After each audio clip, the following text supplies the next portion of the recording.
Hello students, welcome to a session on tones of the passage. So guys, this is a very important topic and a lot of people have asked for this one. Now session का मैं थोड़ा सा plan बता देता हूँ. देखो यार, tones of the passage is one question type that confuses a lot of people. We have divided this tones into two parts, okay, and the idea is to cover as many tones as possible.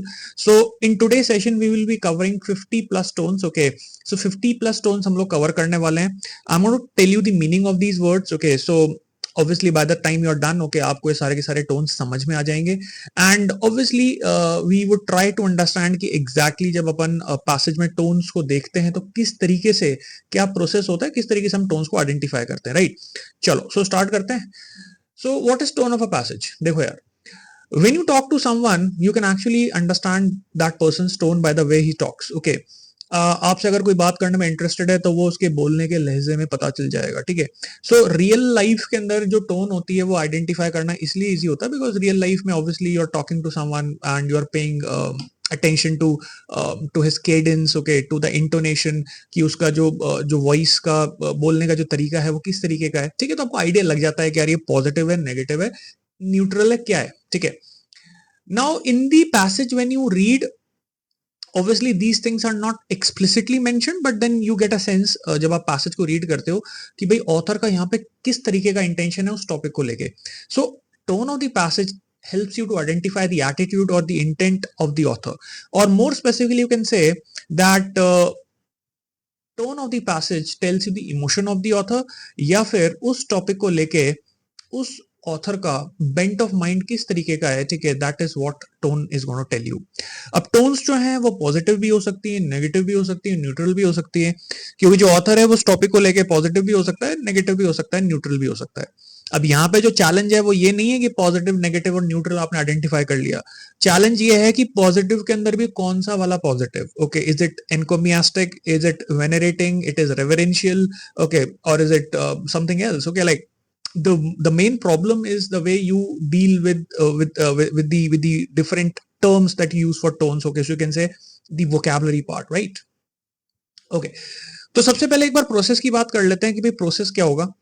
सो सबसे पहला जो part होगा, ठीक है, that is to read the passage properly, right. So this is something that is important in RC as well, और मुझे लगता है कि भाई आप लोग अपने लेवल पे एफर्ट डाल रहे हो, ठीक है. You are analysing the RCs, you are reading like on essays or for that matter different articles on websites, international websites, जिसके ऊपर हम लोग पहले भी बातचीत कर चुके हैं. तो वो रीडिंग वाला जो पार्ट है अगर वो आपका चल रहा है तो भाई आपको पैसेज समझ में आता है ना, ठीक है. एटलीस्ट भाई आपने 15-20 डेज रीडिंग कर ली तो आपको पैसेज समझ में तो आ रहा है ना. तो दैट इज कॉम्प्रिहेंशन. अभी मुझे पैसेज थोड़ा समझ में आया तो मैं पूछूंगा अपने आप से कि भाई how is the passage making me feel, किस तरीके का इमोशन मुझे यहाँ पे फील हो रहा है, ठीक है. एक हैप्पीनेस का इमोशन है, सैडनेस का इमोशन है, न्यूट्रल इमोशन है, बायस का इमोशन है, किस तरह का इमोशन है, right. I would try to connect with that emotion. That is one. Now once you have identified the emotion, then you go and see कि यार क्या क्या ऑप्शंस हैं यहाँ पे जो अवेलेबल हैं, क्योंकि वो जो इमोशन है वो डायरेक्टली आपको प्लेन वर्ड तो मेंशन नहीं होगा, ठीक है. उसके अंदर उसका कोई सिनोनिम दिखेगा मुझे, है ना. तो suppose let's say you have you can sense that the author is trying to praise someone. Now praise term itself can have many synonyms, okay. So you have words like praise, eulogize, encomium, okay, laudation, okay. So अभी मुझे नीचे देखना है कि भाई कौन सा synonym मुझे यहाँ पे दिख रहा है, okay. So that is the challenging part, so we are going to address this. And then like when you have seen everything then you would obviously make the choice. अब जब अपन ऑप्शंस को देखते हैं, ठीक है, तो उसमें एक तो आपकी वोकैब की स्किल्स मैटर करती है, प्लस जो आज का हमारा सेशन है उसमें अपन उसी चीज को मेनली एड्रेस करेंगे बिकॉज रीडिंग स्किल्स तो अपने लेवल पे कहीं ना कहीं अपन एड्रेस कर ही रहे हैं, ठीक है. So you have already gone through the battle of RC and you are doing reading also, right. अब यहाँ पे जो मेन अपना जो दिक्कत आती है ना वो ये आती है कि अरे ये जो वर्ड्स मुझे दिख रहे हैं इनके मीनिंग क्या है, ठीक है, ओके. अच्छा, जब आप रीडिंग कर रहे हो तो एडजेक्टिव्स और एडवर्ब्स को नोटिस करना, क्यों, क्योंकि जो पैसेज होगा उसमें ऑथर का जो इमोशन है वो कहाँ पे कैप्चर होगा, एडजेक्टिव्स और एडवर्ब्स के अंदर, ठीक है. Because these are the words that convey the emotion of the author, ठीक है. So you can like you should notice adjectives and adverbs, right. चलो, सो सबसे पहले स्टार्ट करते हैं गाइस पॉजिटिव टोन से. सो लेट अस से कि मैंने पैसेज पढ़ लिया, अभी मुझे लग रहा है कि ऑथर यहाँ पे चीजों की तारीफ कर रहा है, ठीक है, अभी प्रेज कर रहा है, तो प्रेज के अंदर कौन सा वाला मतलब कौन सा वाला ऑप्शन अपन देख सकते हैं यहाँ पे, ठीक है। So let us see, so praise obviously you know, laudatory, laudation का मतलब भी वही होता है praise, so it's one and the same thing. encomiastic, ठीक है। Now when you say encomium is also technically praise only, ठीक है। ओके, panegyrize, panegyrize बेसिकली आपका एडजेक्टिव फॉर्म है, ठीक है। The noun form is panegyric, okay. So जब आप किसी चीज को, किसी पर्सन को पब्लिकली प्रेज करते हो, ठीक है, then I can use the word panegyric और encomium, okay. So it's like public praise, but for all practical purposes we are going to use it as a synonym for praise only. Eulogy, ठीक है। अब यूलॉजी का मतलब क्या होता है? यूलॉजी का मतलब होता है या तो praise, okay, that is one meaning, and eulogy is also the praise, like the sort of praise that you shower upon a person when like you know when that person is dead, okay. So like that is like you know sort of remembering the person, तो normally आप movies वगैरह में भी देखते हो, okay. जो Christian tradition होता है कि भाई किसी पर्सन की डेथ हो जाती है तो हम उसके बारे में कुछ अच्छे वर्ड्स बोलते हैं ना, so that is also called as eulogy, right. अब यहाँ पे eulogy is the noun form and and eulogizing this one is the adjective form, right? Okay, so ये तो बात हुई गाइस प्रेज की, ठीक है, तो यहां से लेकर यहां तक प्रेज वाली बात हुई। अब आते हैं सैंग्विन पे। The word sanguine is when you are very optimistic, ठीक है। अभी मैं आपको ऑप्टिमिस्टिक या पॉजिटिव वर्ड देता तो एकदम से आपको क्लिक कर जाता, बिकॉज ऑप्टिमिस्टिक और पॉजिटिव वर्ड का हमें मीनिंग पता है।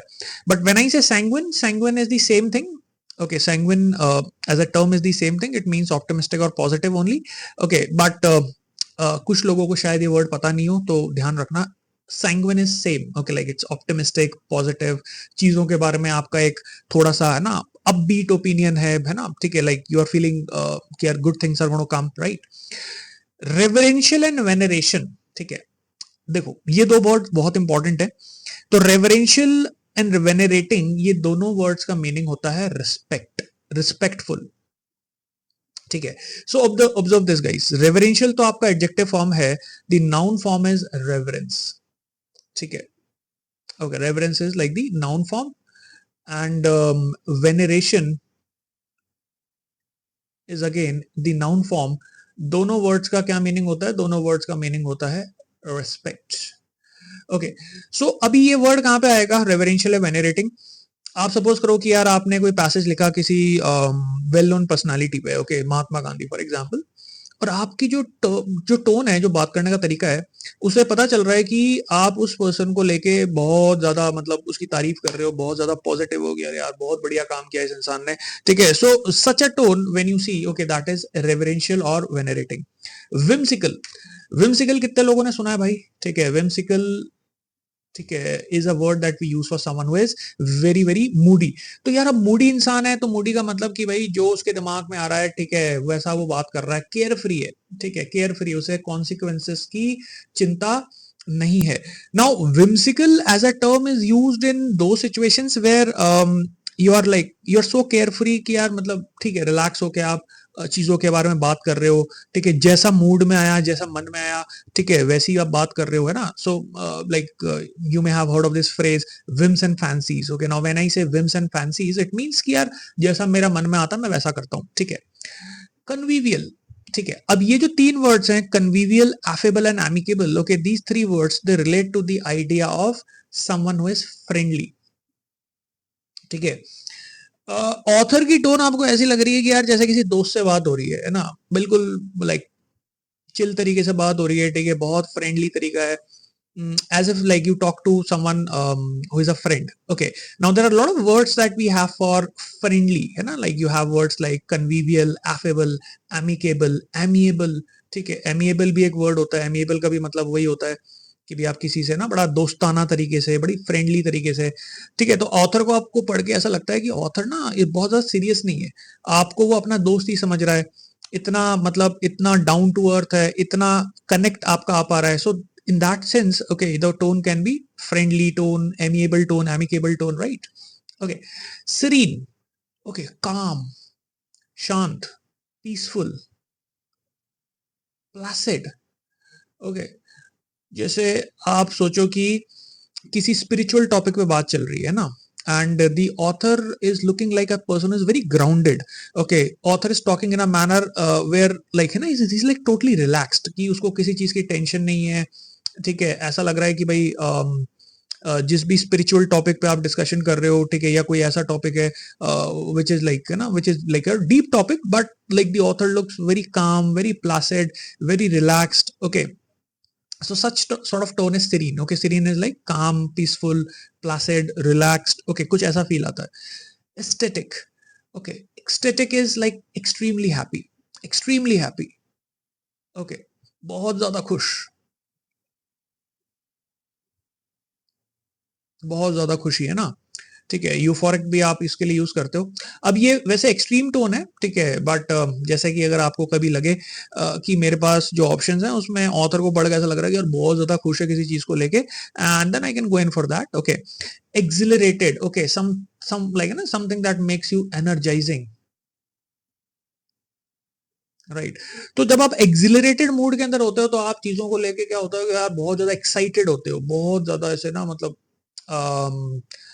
like you are full of energy, you're full of enthusiasm, you're full of like you have a very upbeat opinion about things कि अरे यार बहुत बढ़िया हो रहा है, बहुत अच्छा है. ठीक है, यूर लाइक ना, लाइक यूर वेरी एक्साइटेड. कोई नई चीज होने वाली है, जैसे आप कोई अच्छा गिफ्ट एक्सपेक्ट कर रहे हो. So what sort of like tone do you talk in when you are expecting something good to happen? You are accelerated, you are energised. Okay, तो कभी ऐसा लगे कि भाई ऐसी सिचुएशन है कि जहाँ पे आप बहुत ज्यादा एनर्जाइज्ड हो, है ना, like you are feeling very excited. Okay, then this tone can be employed. Okay, moving ahead. So neutral tones पे आते हैं भाई.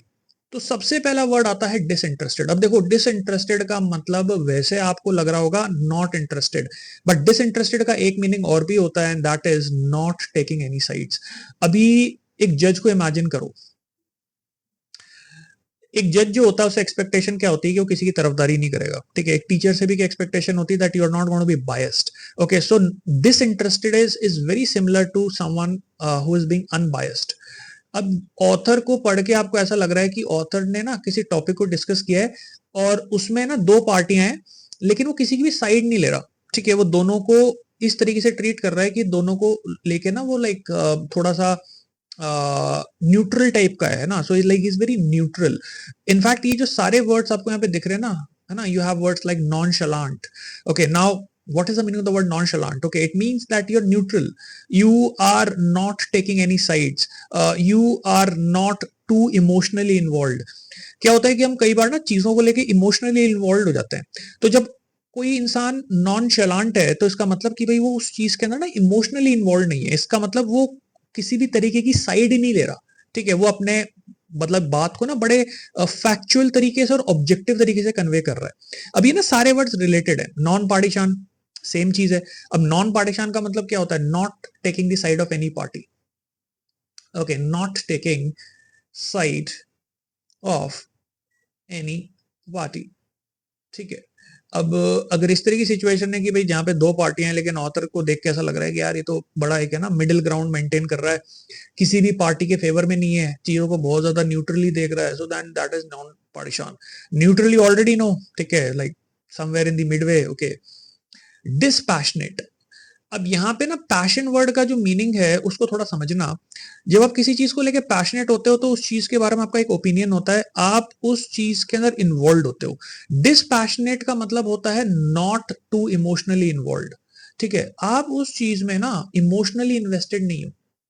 ठीक है, अब जब आप किसी चीज में इमोशनली इन्वॉल्व नहीं होगे ना, तो आपकी जो बातें हैं वो बड़ी ब्लैंड होंगी, बहुत फीकी होंगी और बहुत न्यूट्रल टाइप की लगेंगी. जैसे लेट अस से कि भाई जैसे कई बार पॉलिटिकल डिस्कशंस होते हैं, तो पॉलिटिकल डिस्कशंस में कुछ लोग तो ऐसे होते हैं कि भाई बहुत ज्यादा सीरियस हो जाते हैं कि नहीं यार मैं तो इस पार्टी की तरफ हूँ, मैं उस पार्टी की तरफ हूँ, इसने गलत किया, उसने गलत किया. और कुछ लोग ऐसे होते हैं जो बड़े लाइक ना they dispassionate, they are not too emotionally involve in that issue. Okay, like ठीक है, वो बोल रहे हैं यार ठीक है यार इसने भी कुछ सही किया, इसने भी कुछ सही किया, दोनों अपनी अपनी जगह सही है. राइट, अनबायस्ड जानते ही हो आप लोग. Factual. Factual and empirical means based on facts. And I will tell you something very interesting. अब देखो ये वाले जो ऊपर की जो टोन थी, disinterested, nonchalant, non partisan, neutral, dispassionate, ये तो सीधे सीधे आपकी हो गई किसकी सिनोनिम्स? न्यूट्रल की. दैट मीन्स कि जो ऑथर है वो किसी पार्टी की साइड नहीं ले रहा, वो कहीं ना कहीं मिडिल ग्राउंड मेंटेन कर रहा है, और मतलब like he is like balanced, okay, like he's not on any side. Factual and empirical का literal meaning होता है based on fact और based on evidence. अब ये based on facts और based on evidence या तो literally based on facts या based on evidence हो सकता है, या फिर कई बार क्या होता है कि factual के सेंस में हम तब भी यूज करते हैं इसे जब वैसे तो बेस्ड ऑन फैक्ट्स ही है, लेकिन इसमें एक एडिशनल मीनिंग और आता है कि आप टू दी पॉइंट बात करते हो, आप किसी भी चीज में ना सब्जेक्टिव नहीं होते, आप किसी भी चीज में अपने इमोशंस को लेके नहीं आते, ठीक है. सो बहुत बार ऐसा होगा कि भाई मतलब ना आप चीजों के बारे में ना एक एक डिस्पैशनेट ओपिनियन नहीं दे पाते, क्योंकि आप उस चीज के साथ उतना इन्वॉल्व होते हो. जैसे मैं आपसे मैं आपको एग्जांपल देता हूं. If I ask your opinion of your school, now obviously a lot of us would not be able to make a factual remark or a factual statement on this. Why? Because like you know, even if there are certain shortcomings in their school, even if there are certain things that are not good about their school, because they're too attached to their school, they would not make a statement that is factual or empirical. Making sense. तो जब अपन empirical या factual की बात करते हैं तो इसका एक मीनिंग तो बेस्ड ऑन फैक्ट्स होता है, लेकिन इसका जो डीपर मीनिंग होता है वो ये होता है that like when you make a remark or a statement, or like you know, you have written something which is purely based on factual information and it's not emotional in any sense, okay, you are not being subjective, you are not getting biased, okay. So in that sense this word is counted as a synonym for someone who is unbiased also, ठीक है, क्योंकि synonyms है ना, तो ये vocab के multiple angles आपको देखने पड़ते हैं. डिटैच और अपेथेटिक और इंडिफरेंट है ना. अब यार वैसे तो ये जो तीनों वर्ड्स हैं, इन तीनों का मतलब भी होता है नॉट इमोशनली इन्वॉल्व, बट ये थोड़े से नेगेटिव कनोटेशन कैरी करते हैं. तो अपेथेटिक का मतलब होता है फीलिंगलेस, इमोशनलेस, ठीक है. So the thing is this, देखो आप किसी चीज को लेकर डिस्पैशनेट हो तो इसका मतलब उस चीज के बारे में आपका कोई बहुत ज्यादा ओपिनियन नहीं है, ठीक है. लेकिन डिस्पैशनेट या एम्पेरिकल या फैक्चुअल होना फिर भी थोड़ा सा एक ठीक ठाक वर्ड है. लेकिन जैसे मैं कहता हूं आप एपेथेटिक हो या इनडिफरेंट हो, इसका मतलब एक थोड़ा सा इसमें नेगेटिव कनोटेशन अटैच्ड होता है कि आप चीजों को लेके इमोशनलेस और फीलिंगलेस हो, है ना. So they are use like these words are use more in like a sort of situation where the bent is slightly on the negative side, कि यार जहां पे एक्सपेक्टेशन होती है कि भाई आपको फील करना चाहिए लेकिन आप फील नहीं कर पाते, right. Objective you already done, okay. Talking to the point, okay, using evidence, not getting emotional about the thing, right. Taciturn का मतलब होता है when like you do not talk, okay. Taciturn person is someone who is not interested in talking. So when you are taciturn, okay, you are basically reticent. मतलब आप ना यार थोड़ा सा लेड बैक हो, आप चीजों को लेके कोई बहुत ज्यादा आगे से लाइक है ना एक ओपिनियन नहीं देना चाहते. You are very laid back, you are reclusive, थोड़ा सा कम्युनिकेशन की साइड पे कम, है ना. सिंसियर का मतलब ट्रूथफुल, ठीक है ना. Sublime is something that is Lofty. Lofty का मतलब यार एक तो नॉर्मल चीज होती है और एक नॉर्मल के भी ऊपर बात होती है ना. So when you have lofty ideals, okay, और sublime ideals, it means that you are not talking like in a day-to-day language, you're talking in a manner where you are showing your excellence, ठीक है. अब ये इस तरह के words हैं जो शायद मैं सबलाइम में यूज करूं, let's say for someone like Barack Obama, okay, like his tone was sublime, okay, like sometimes he used to talk about things that are too idealistic, okay, like the sort of things that impress people, है ना, like that like the sort of things that are very presidential, ठीक है. तो यार उसमें बड़ी बड़ी बातें होती हैं, कुछ है ना excellent communication skills आपको देखने को मिलती हैं, good oratorial skills देखने को मिलती हैं. So ना like such sort of tone is going to be sublime, right. Moving ahead, negative tones की बात कर लेते हैं, ठीक है. ग्लूमी का मतलब तो पता ही है, सैड, डिप्रेस्ड, उदास, right.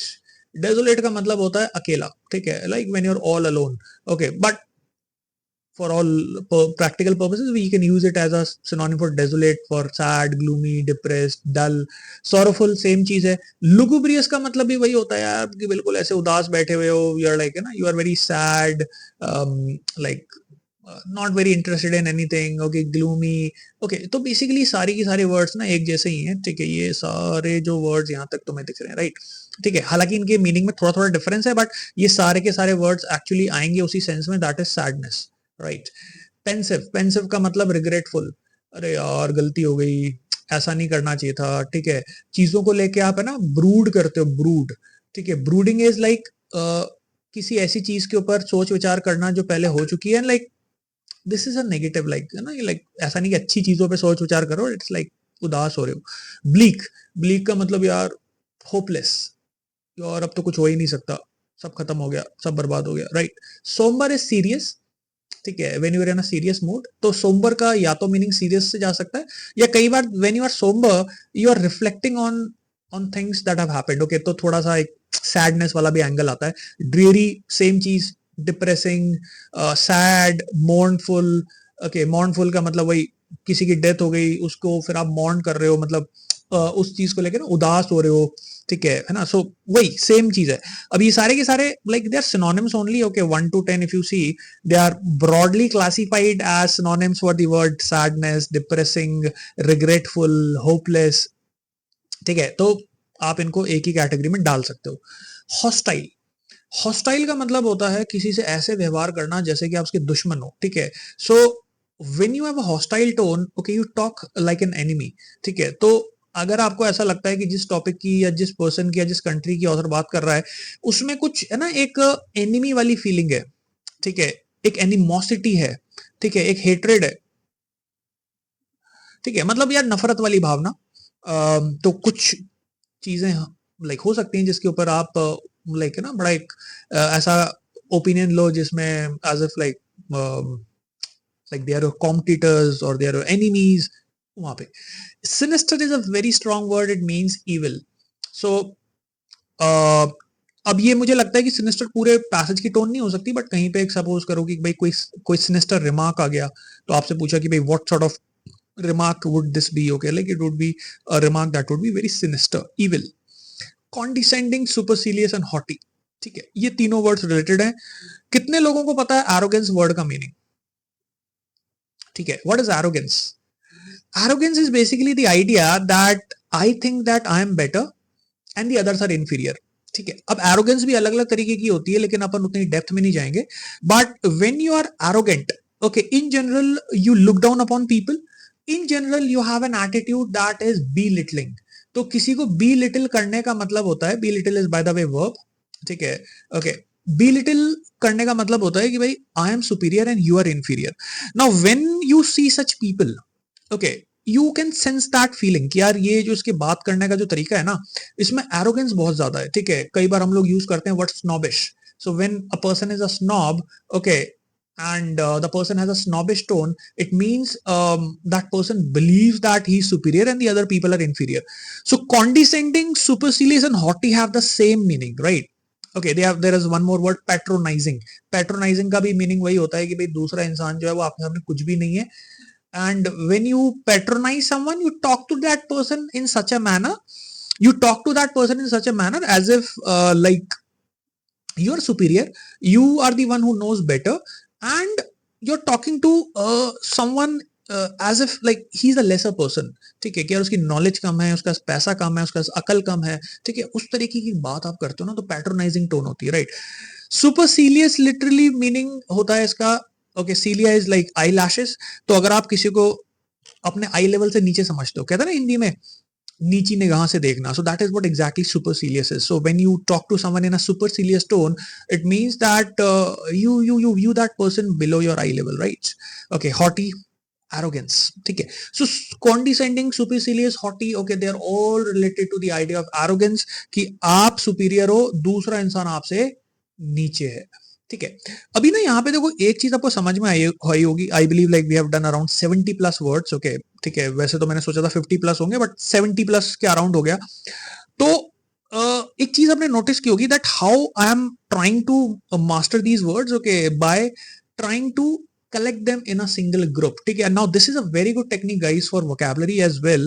When you try to learn words, okay, try to group them in such a manner that you have like related words coming together, because in that sense it becomes easier for you to relate, it becomes easier for your mind to remember things. अब यहाँ पे देखो negative terms में मैंने क्या किया था, ये सारे सैडनेस वाले वर्ड्स 1 to 10 मैंने इनको एक साथ ही ग्रुप कर दिया. इसका बेनिफिट क्या है, that now it becomes easier for our mind to relate to these words, right? ठीक है, तो ये टेक्निक आप भी यूज कर सकते हो.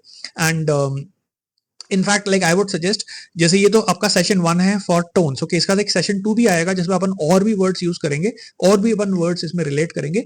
ठीक है, तो उन दोनों सेशंस का आपको रखना है क्या, एक कलेक्शन. ठीक है, और उसमें जहां पे भी आपको कोई नई टोन मिलती है with any question that you have solved, okay, you can just note down and you can add that word into your collection.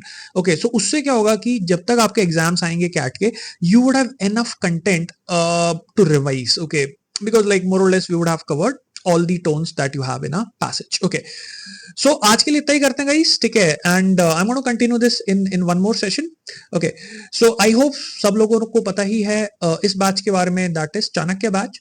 So guys, as you can see on the screen, we have multiple people who have scored 99 plus, 98 plus. ठीक है, so if you are someone who is looking for a regular study schedule, regular batch, everyday classes, okay, तो आप consider कर सकते हो इस batch को अगर आप देख रहे हो कोई बैच. ठीक है, और इस बैच में मोर और लेस सब कुछ इंक्लूडेड है. So you have online sessions के फिर रिकॉर्डेड आपको मतलब रिकॉर्डिंग्स मिल जाती हैं आपको 1 घंटे के अंदर. Then you have your content में आपके मॉक्स आ गए, सेक्शनल टेस्ट आ गए विद वीडियो रिकॉर्डिंग्स. तो all those test and mocks you have. ठीक है, तो मॉक्स आपको अलग से लेने की जरूरत नहीं है, मॉक्स इसमें इंक्लूडेड है.